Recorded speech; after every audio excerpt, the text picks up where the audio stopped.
So today I'm going to talk you through this project, which is called Net Zero Transition. That is a photographic project that was shot by Simone Tramonte, that is a documentary photographer.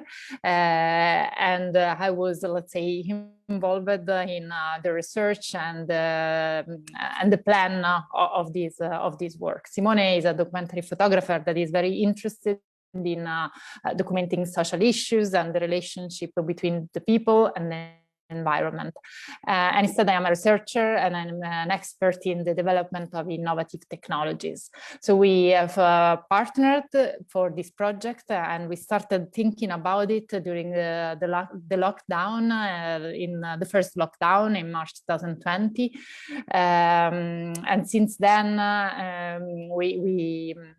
let's say we were thinking of this crisis that we are all aware and we all experienced, and we wanted to see it as an opportunity for a new future, for a new sustainable future.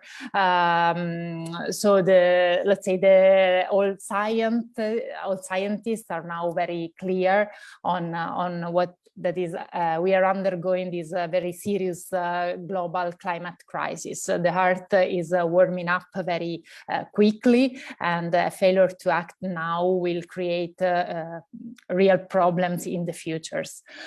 We know that, and we know that this is due to the emissions released by the human activities. We know that there is the Paris Agreement that was signed by almost all countries in the world, and the aim is to limit the global warming to 1.5 degrees compared to the pre-industrial levels. At the European level, there is also very a big interest, and there is indeed one of the key ambitions of the next 10 years is the European Green Deal. The European Commission is investing a lot of resources and effort for this transition, and the aim is to that Europe will become the first climate neutral continent by 2050. And we know that this can be done through a switch to a low carbon economy, and this can be done through innovation and new technologies. And this is what brought us to study Iceland, where we identified a virtuous model for this net zero transition that can be, let's say, helpful to stop this climate crisis. So what we want to present with net zero transition, and I will go through now the pictures, is a virtuous model that is working and is giving a lot of positive effect to the environment as well as to the economy of the country.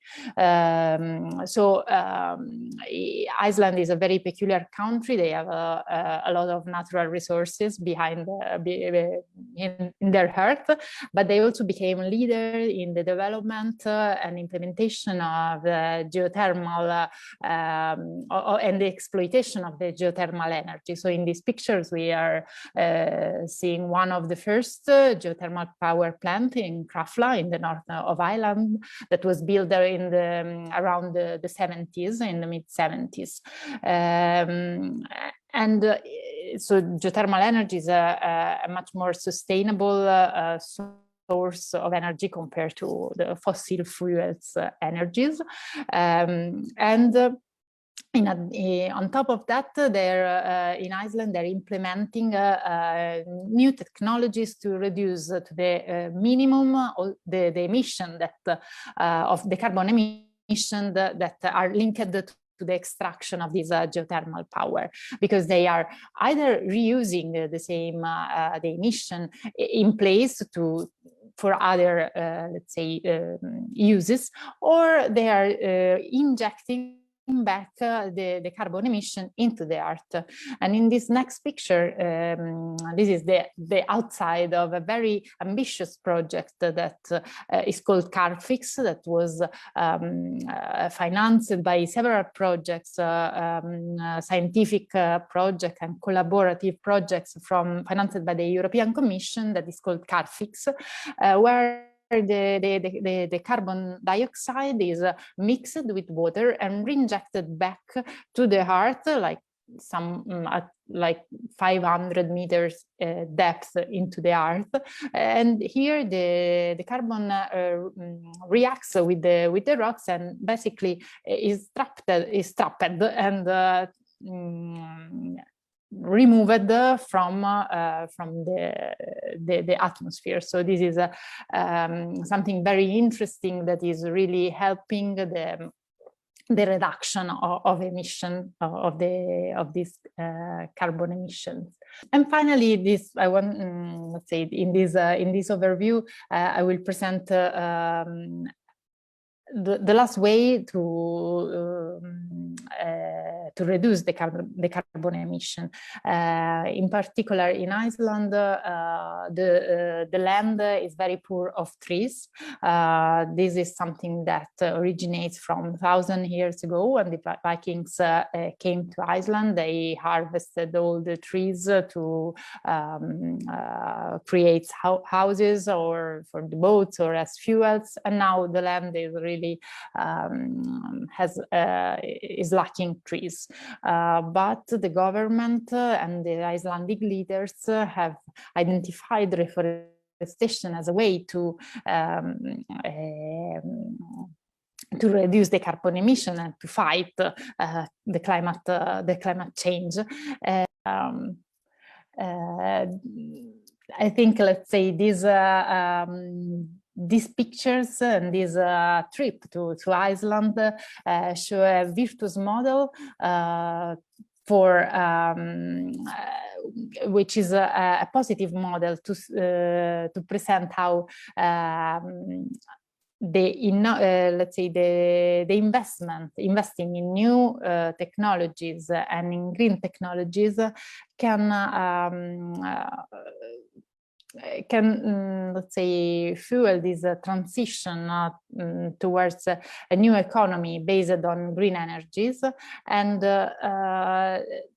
that also created a very important economic growth. So let's say they're doing good for the environment, but they're also doing good for the population and for the business. So I mean, investing in new technology can be also a profitable business, and everyone will benefit from this. So that is why, let's say, I'm happy to present you this project today. Okay, so just to ask you a few questions. Originally, I was going to start with questions about communicating climate, but the scientist in me wants me to ask a few tech questions first. So the CarbFix program, that's very interesting. Do you know how much CO2 it can pull down for a single plant? I know the cumulative amount of that project, that was something like 50,000 tons of CO2 in these single wells. So now this is still at the I would say at the pilot phase, but they have experimented also the other locations. So I mean, it's not working only there because of the rocks is particular, but it was also tested and validated in other locations. So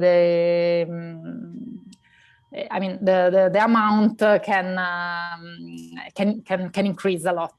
I know that scientists are also debating about the need to not only reduce the carbon emission, but let's say reducing literally removing carbon from the atmosphere, because otherwise we won't be able to meet the goals. Yeah, we're going to be having a conversation in a future segment on actually decarbonization and carbon capture. So I think this is good to prime that conversation.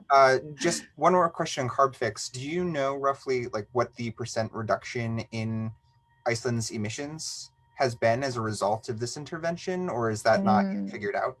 No, I think I haven't figured it out. Sorry. No, that's okay. I was just curious.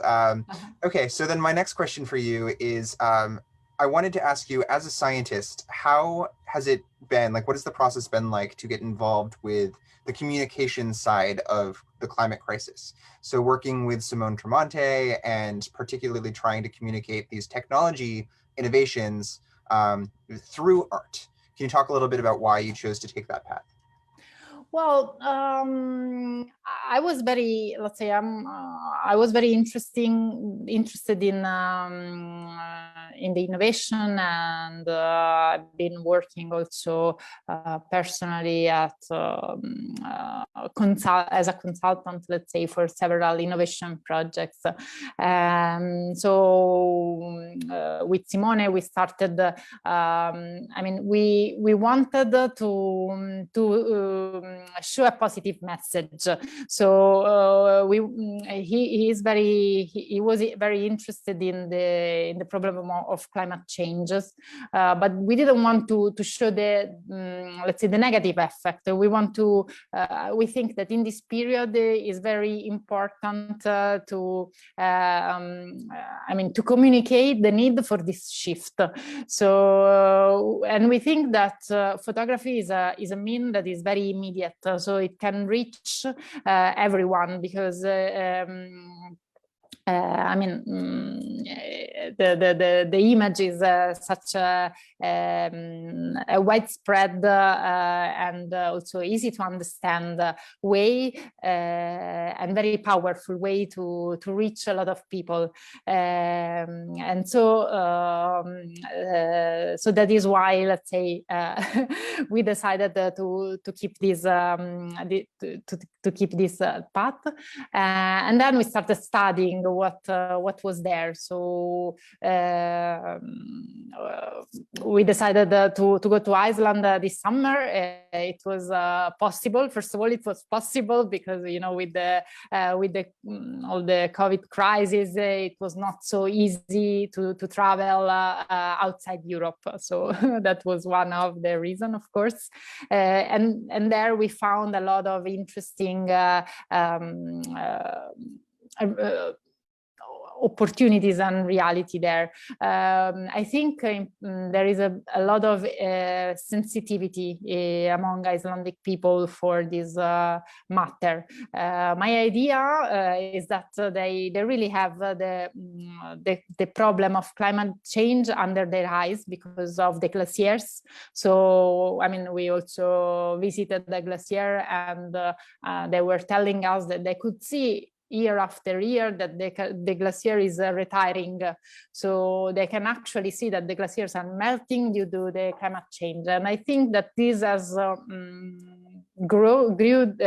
this has grown their knowledge and awareness of this problem. And everyone is really aware and sensible to this problem. I think it's important that everyone contribute to this cause. So, I mean, scientists, entrepreneur, but also common citizen, just through their choices, they can really make a change. I think altogether, I think we can make a change, choosing with our choices, basically. Great. Well, I think that's a great message to leave this on. Thank you again, everyone. Francesca Dini, calling in from Italy, and happy Earth Day.